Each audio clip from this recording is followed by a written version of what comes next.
feel like I'm getting there now. But those are the 3 stages. When you say things that upset power, they try and cancel you. They delete your access to speak. They delete all your access to social media, because your ability to speak freely is directly correlated with your insignificance. They allow you to say whatever you want if nobody listens. People start listening, then you have to be careful what you say. So the whole free speech thing is garbage anyway. So they cut that off. If that doesn't work, then they'll find a reason to put you in jail, which they did with me. Somebody told them, find something. They made up garbage, and I'm not the only person this happened to. And if that continues to fail, then yeah, they will kill you. Every country has its own way of dealing with things, right? And nowhere's perfect. But I just think it's kind of hypocritical to us in the West. We look at all these other countries and we say, look, you can't speak over there. Oh, look what happens when you challenge power over there. Well, look what happens when you challenge power over here, my friends. Let me ask you about you talked about jail being kind of a reset for you, a little holiday, I think the way you described it. Yeah.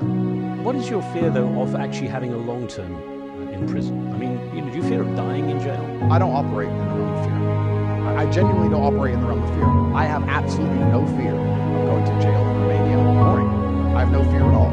I know I'm innocent. The world knows I'm innocent. Everybody knows this is a matrix attack.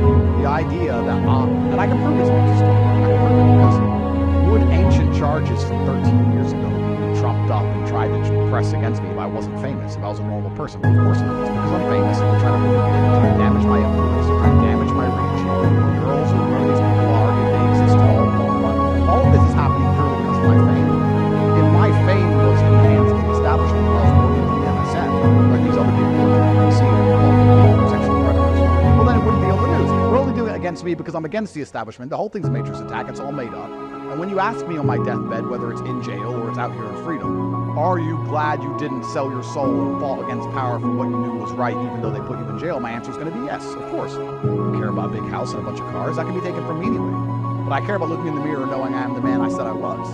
So I'm going to say what I believe, and if they want to put me in jail for it, then they can put me in jail.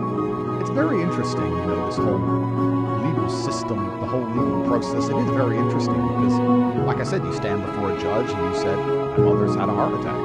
Can I go see my mother? Here's the papers.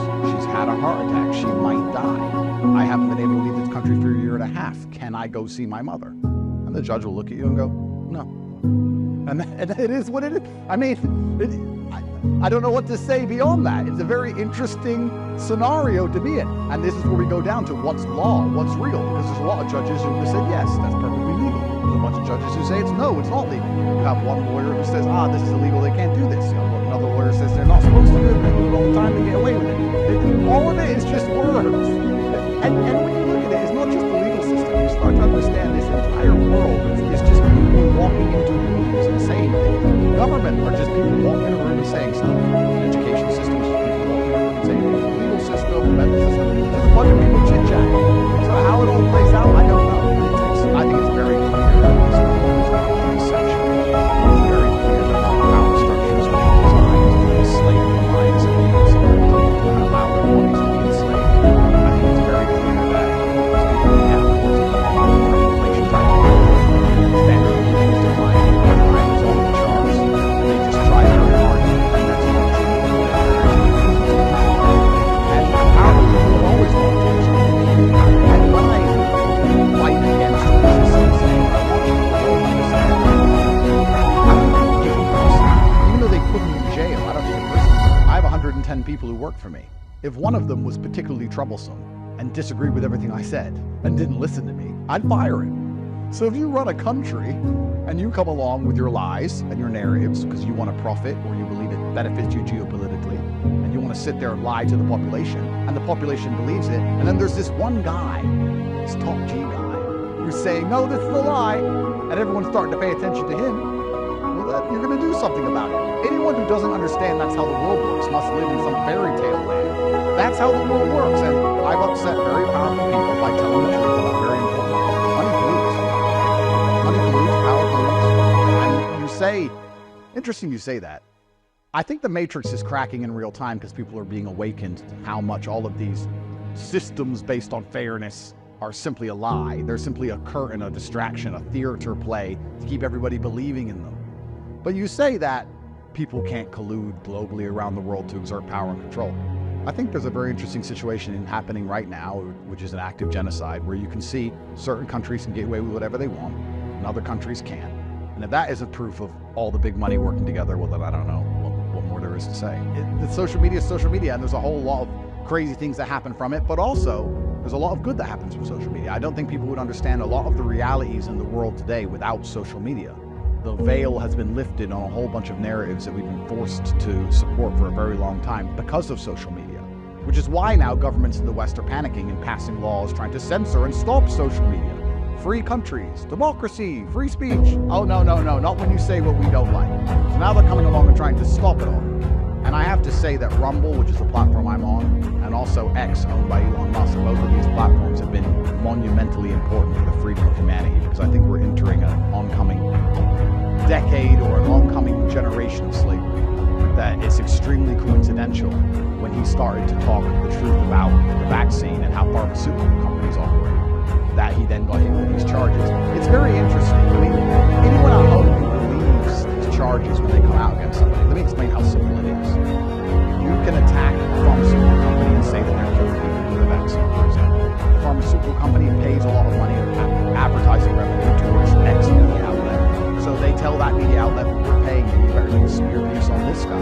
Then they use the media machine, smear piece, they drum up as much hate as possible, especially if they cancel all the social media at the same time.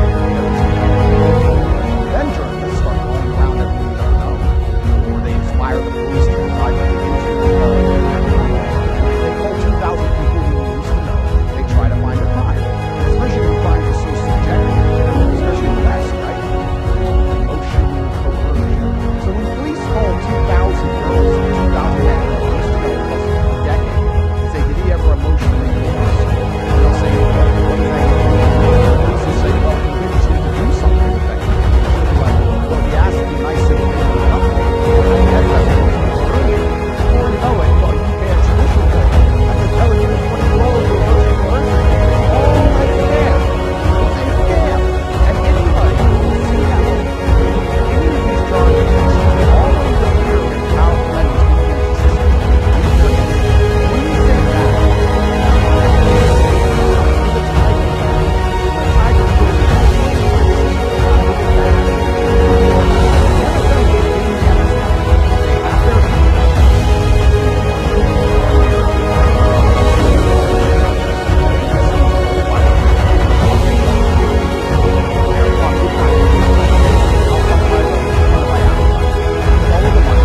money wants you to do, and that's the goal. I don't even see it as bad. I'm just realistic about how the world works. I'm not a fantasist. A tiger is not bad for killing an antelope, and the MSM isn't bad for lying. It's just their job. So is social media the antidote?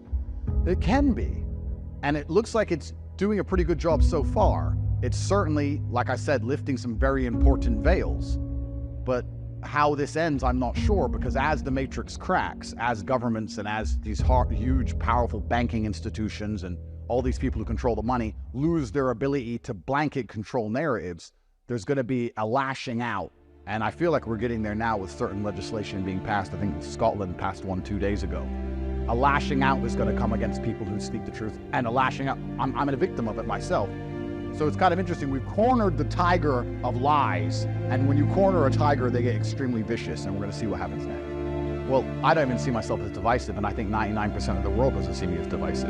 And you really think so? I really think so. And what they say is toxic masculinity is simply masculinity in most of the world today. In fact, even in the countries now where they're going to try and pretend my message is damaging and dangerous, I say to men they should go, work hard, get strong, go to the gym, be mentally disciplined, be stoic. All of these things were accepted by the entire population 10 or 15 years ago. I haven't changed my views. I haven't come up with anything radical or new. They've changed the parameters of what a man is, and they've lost their minds, not me. So I don't really believe I'm divisive. In fact, every single time a hit piece is published by me, published about me, by the MSM, they turn the comments off. Please, you can check yourself. Every time the BBC, Channel 4, Channel 5, Australian news, whenever they try and do a hit piece on me, they have to turn the comments off, because there's just thousands of comments saying,